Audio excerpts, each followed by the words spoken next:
ನಮಸ್ಕಾರ, good evening.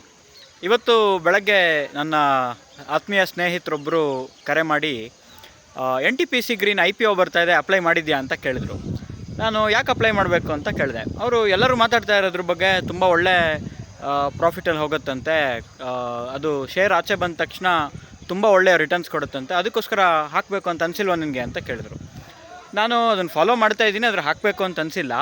ನೀವು ಯಾವ ಆಧಾರದ ಮೇಲೆ ಹಾಕ್ತಾ ಇದ್ದೀರಾ ಅಂತ ಕೇಳಿದೆ. ಅವರಿಗೆ ಅವ್ರ ಫ್ರೆಂಡ್ಸು ಮತ್ತು ಸ್ನೇಹಿತರು ಮತ್ತು ಇನ್ನೊಂದಷ್ಟು ಜನ ಹೇಳಿದ ಆಧಾರ ಬಿಟ್ಟರೆ ಬೇರೆ ಯಾವುದೂ ಆಧಾರ ಇರಲಿಲ್ಲ.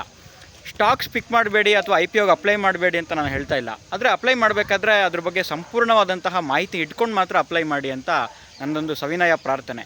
ಯಾಕೆ ಅಂತಂದರೆ, ಮಾರ್ಕೆಟ್ ಎಂಟ್ರ್ ಆಗುವಾಗ ಪ್ರಾರಂಭದಲ್ಲೇ ನಷ್ಟವನ್ನು ನೀವು ಅನುಭವಿಸಿದರೆ ಅದರಿಂದ ಮತ್ತೆ ನೀವು ಪ್ರಾಫಿಟ್ ನೋಡ್ತೀವಿ ಅನ್ನುವಂತಹ ಒಂದು ಆಶಾಭಾವನೆ ಹೊರಟೋಗುತ್ತೆ. ಇದೊಂದು ರಿಕ್ವೆಸ್ಟ್ ನಿಮ್ಮಲ್ಲಿ ಮಾಡ್ತಾ ನಮಸ್ಕಾರ.